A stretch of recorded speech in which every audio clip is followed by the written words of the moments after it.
एक बहुत ही important topic आपके सामने है, आज बताने जा रहे हैं। हेडिंग का नाम है परिमित लंबाई के सीधे धारावाही चालक तार के कारण उत्पन्न चुंबकीय क्षेत्र की तीव्रता। प्यारे बच्चों, इसी से मिलते जुलते एक हेडिंग हमने आपको पढ़ाई थी कि सीधे धारावाही चालक तार समृद्धि सीधे धारावाही चालक तार के कारण उत्पन्न चुंबकीय क्षेत्र की तीव्रता। हमने आप सभी को पढ़ाया था कि अगर कोई धारावाही चालक तार हो और अनंत लंबाई का हो तो अनंत लंबाई वाले सीधे धारावाही चालक तार के कारण उत्पन्न चुंबकीय क्षेत्र की तीव्रता बायो तथा साइबर्ट नियम से बहुत ही सरल थी। Mu naught upon 4 pi I upon R, यही डेरिवेशन आ गया था कि अगर कहा जाता था मिस्टर जी कि कोई एक सीधा धारावाही चालक तार हो जिसमें धारा आई प्रवाहित हो रही हो और यदि तार से आर दूरी पर देवी चुंबकीय क्षेत्र की तीव्रता निकालनी हो तो तार से आर दूरी पर उत्पन्न चुंबकीय क्षेत्र की तीव्रता हमेशा तार में प्रवाहित धारा आई के समानुपाती, तार से बिंदु तक की दूरी के व्युत्क्रमानुपाती। मतलब हल करने पर mu naught upon 2 pi I upon R आ गया था। बड़ा ही सरल डेरिवेशन था। तो वैसे ही उसी का भाई है ये, और इसको अगर गौर से देखोगे, गौर से समझोगे तो क्लियरली आएगा। हेडिंग का नाम आपके सामने लिखा हुआ है परिमित लंबाई के सीधे धारावाही चालक तार के कारण उत्पन्न चुंबकीय क्षेत्र की तीव्रता। माने अनुराग सिंह पटेल जी, कोई एक हमको चालक तार लेना है, लेकिन वो चालक तार सीधा होना चाहिए और समृद्धि जी अगर उस तार में धारा प्रवाहित होती रहेगी तो तार धारावाही हो जाएगा। और इस तरह से धारावाही चालक तार वो भी परिमित लंबाई का, माने जिसकी लंबाई निश्चित हो, उस तार से आर दूरी पर अगर कहीं कोई बिंदु हो, उस बिंदु पर कितना चुंबकीय क्षेत्र बनेगा, यही बात करना है। तो यहाँ ध्यान दीजिएगा सभी लोग। प्यारे बच्चों, मान लेते हैं चित्र दिख रहा है, ये कोई एक सीधा सीधा तो दिख रहा है, कोई एक सीधा चालक तार है, एनी डाउट? कोई एक सीधा चालक तार है और अगर यहाँ नामकरण नहीं किए हैं तो इसका मतलब ये महावीर जी अनंत लंबाई का है। और बेटा महावीर अगर नामकरण कर दें तो ये निश्चित लंबाई या परिमित लंबाई का हो जाएगा, ये फर्क है। तो यहाँ हम नाम लिख दे रहे हैं सी डी। तो जब ये तार सीधी हो गया तो इसका मतलब जो है ये परिमित लंबाई का चालक तार हो गया। तो यहाँ पर जो है एक परिमित लंबाई का सीधा चालक तार है और मान ले रहे हैं कि इस तार में धारा आई प्रवाहित हो रही है। ये सब अभी हमने लिखा भी दिया आप लोगों को कि यहाँ पर देखो, अगर ये तार सीधी हो जिसमें धारा आई प्रवाहित हो रही हो और सीधा धारावाही चालक तार सीडी में धारा आई प्रवाहित हो रही हो, इस तार के कारण चुंबकीय क्षेत्र मान लो तार से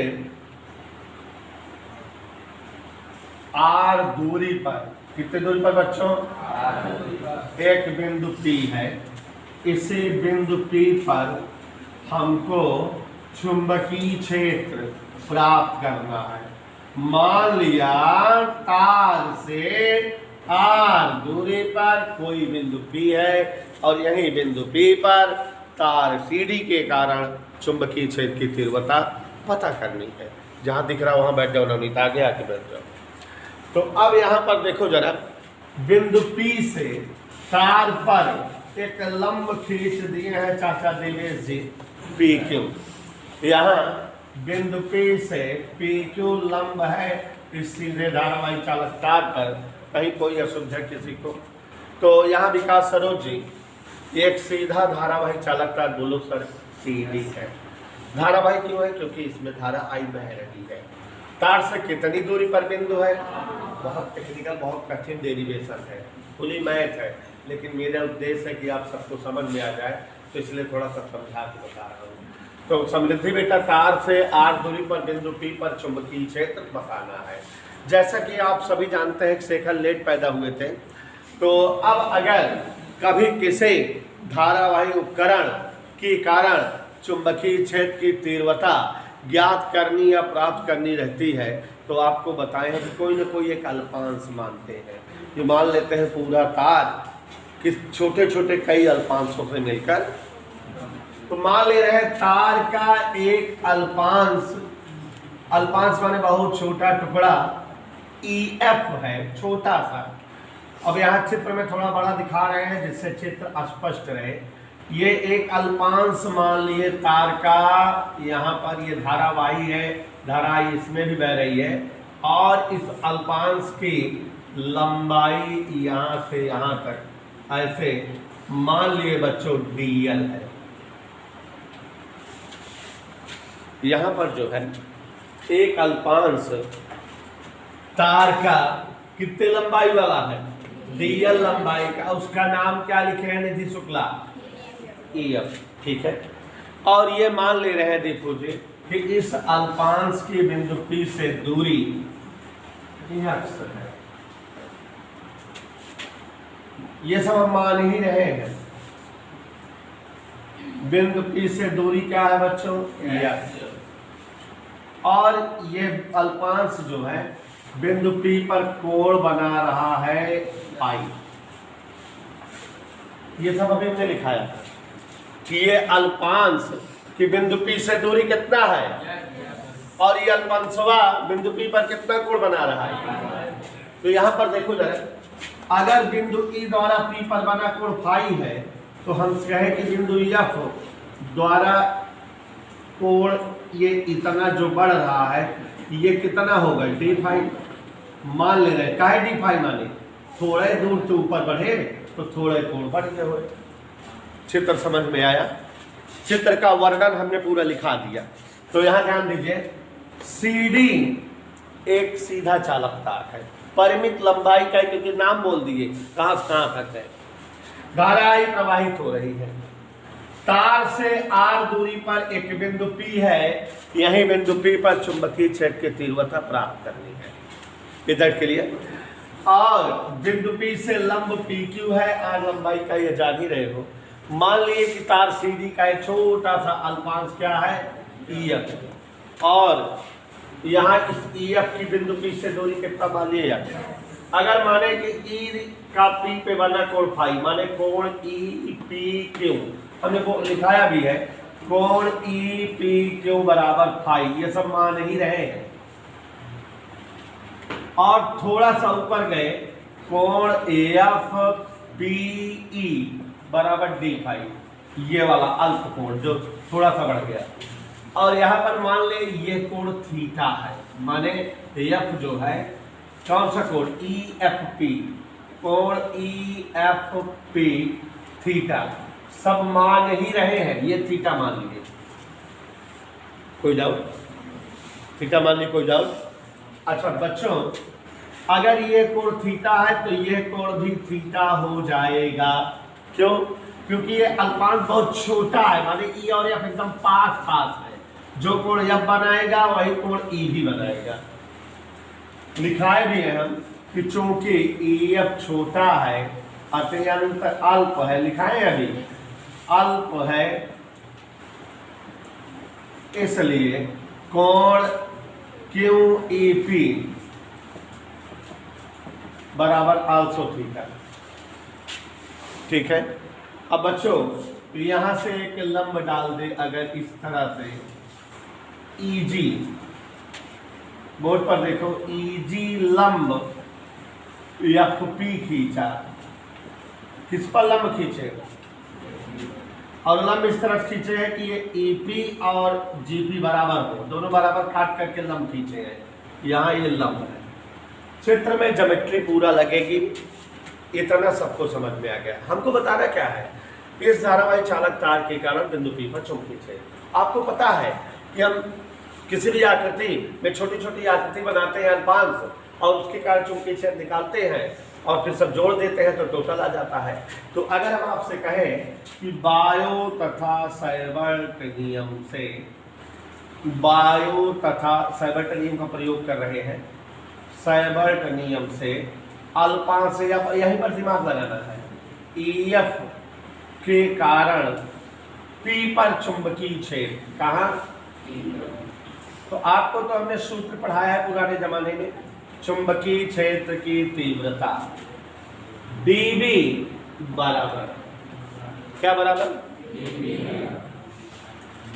बायोट नियम mu naught upon 4 pi IDL sine theta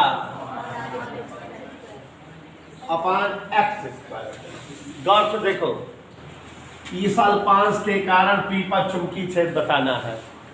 अल्पांश की दिशा कितनी है? P से थीटा। अल्पांश की बिंदु P से दूरी कितना है? x। तो सूत्र बायोट नियम का क्या चिल्लाता है?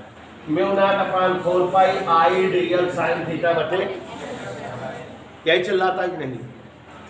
यहाँ साइन थीटा का मान निकाल ले। किसका बेटा? ज्योमेट्री लगा रहे, त्रिभुज EFG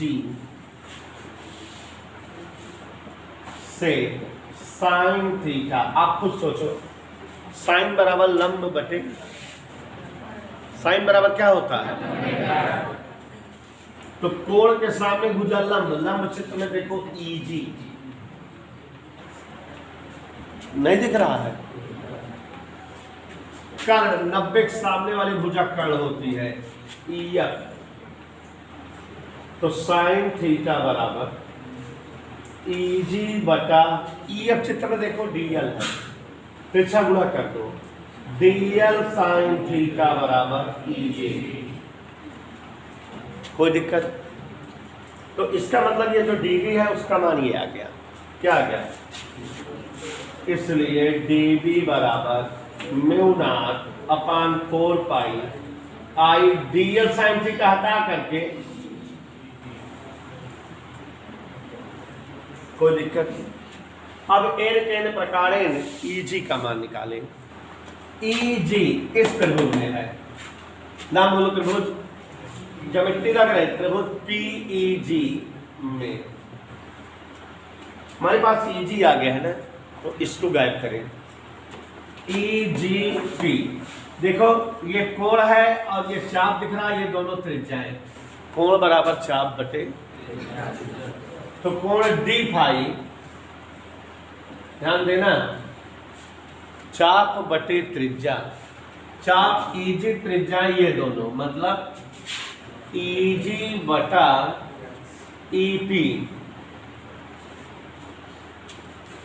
मान दीजिए D फाई बराबर, सब समझा के बता रहे हैं, EG बटा EP का मान देखो यहां से यहां तक ये है, तो EG बराबर क्या आ गया? x D phi. EG का मान रख दे बच्चों, EG का मान रख दें। इसलिए चुंबकीय क्षेत्र की प्रबलता dB बराबर mu naught upon 4 pi I into x D phi बटा x स्क्वायर। मान निकालते जा रहे हैं, सब धड़ाधड़ धरते जा रहे हैं। dB बराबर mu naught upon 4 pi I D phi बटे x। एक x कट गया, एक x कट गया कि नहीं साथी? और आगे देखो, अब x डिस्टर्ब कर रहा है, x के बारे में बात करते हैं। x कहाँ है? x और r इस त्रिभुज में दिख रहा है। कौन सा त्रिभुज?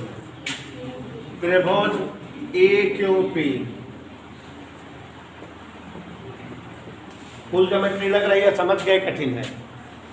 AQP, x है, r है और ये फाई है, आधार है वो कर्ण है। तो यहाँ AQP में कास फाई बराबर आधार बटे कर्ण, तिरछा गुणा कर दो, x कास फाई बराबर r। तो x बराबर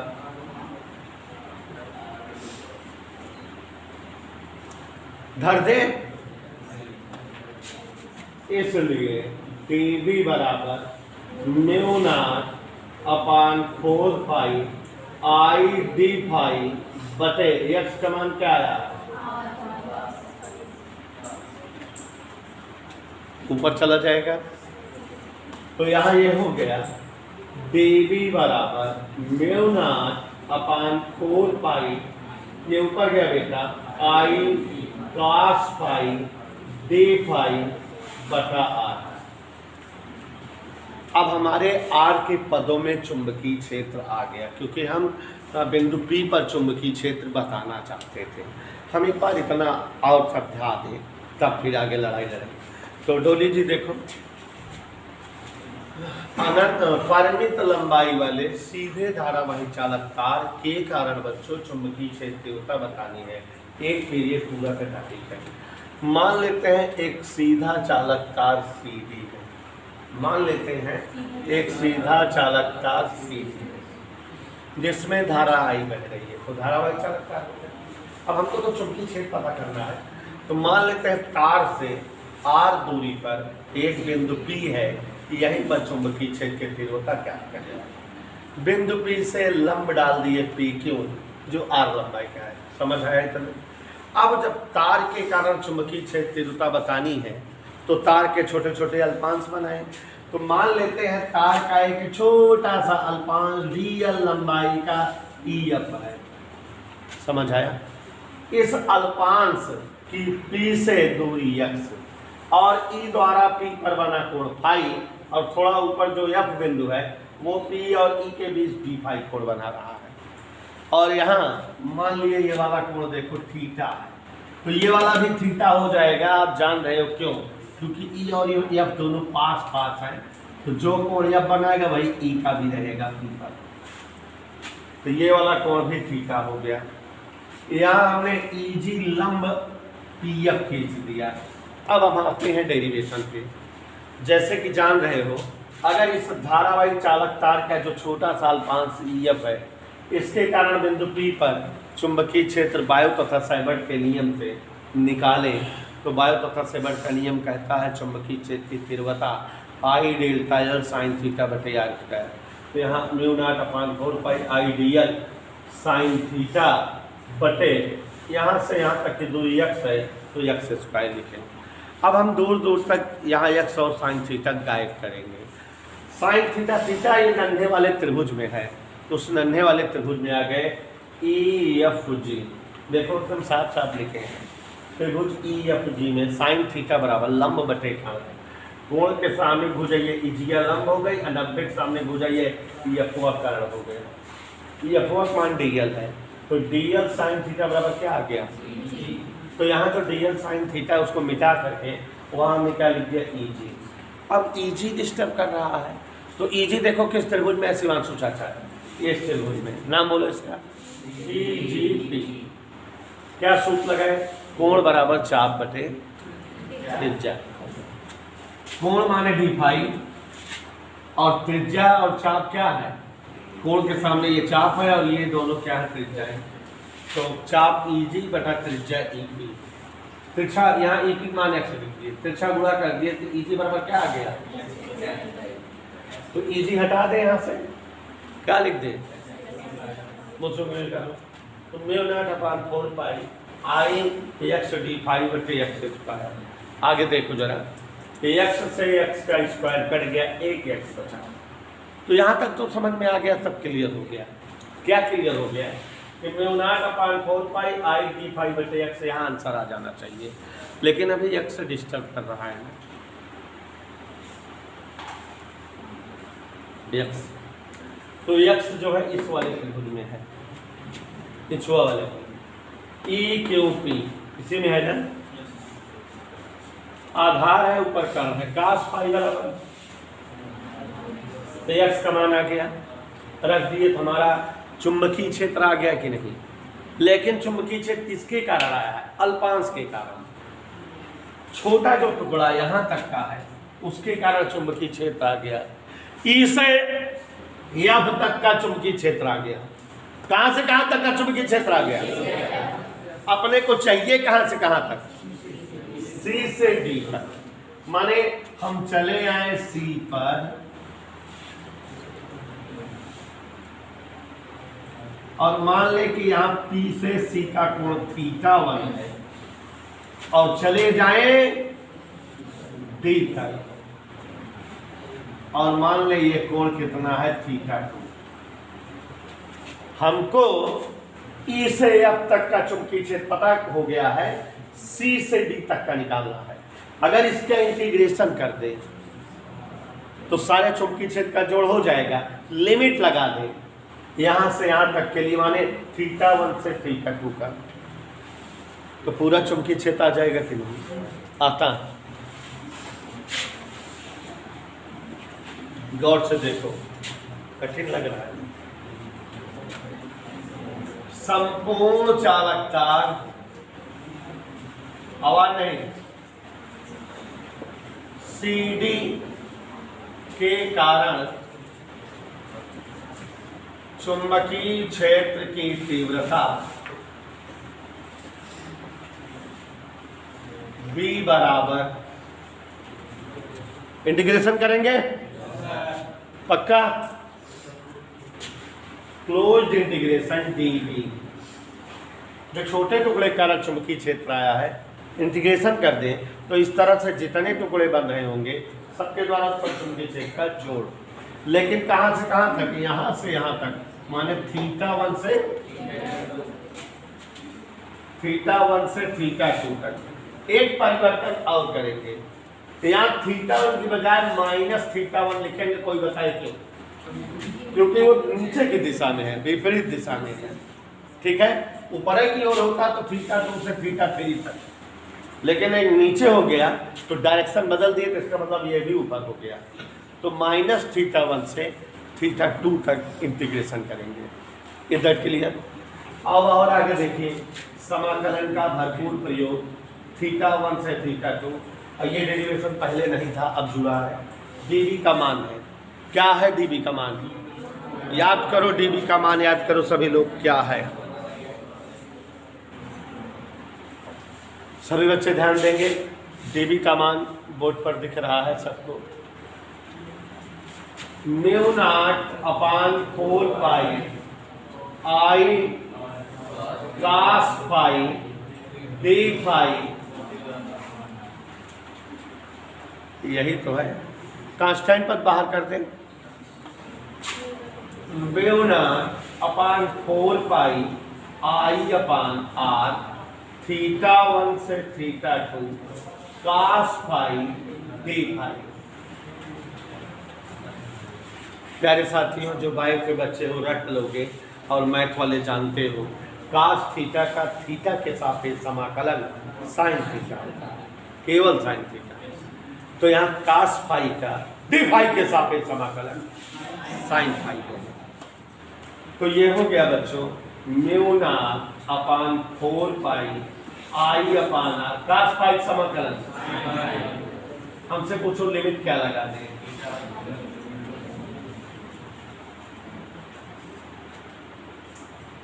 झंझटी है ना, एक पीरियड पूरा लगता है इसको पढ़ाने के लिए। तो माइनस थीटा 1 से थीटा 2 तक गया। और आगे देखो, अंजलि तिवारी हमारे बीच आई हुई है, लेट जो है इनका काम है आना। तो यहाँ पर देखिए जरा, आपको पता है कि अपर लिमिट पहले सवाल में रखी जाती है हल करने के दौरान, माइनस लगा के लोअर लिमिट। तो यहाँ फाई की जगह upper limit sine theta 2 minus sine theta 1। गौर फरमाइएगा, mu naught upon 4 pi I upon R sine theta 2, sine minus theta minus sine theta plus हो गया। और इसी के साथ ये डेरिवेशन आपके सम्मुख ये मैंने इस तरह से ला दिया, I upon R sine theta 1 plus sine theta 2। और प्यारे साथियों, इस डेरिवेशन को कम से कम 3 बार घर पर लिख कर प्रैक्टिस करोगे, तब कहीं जाकर के आपको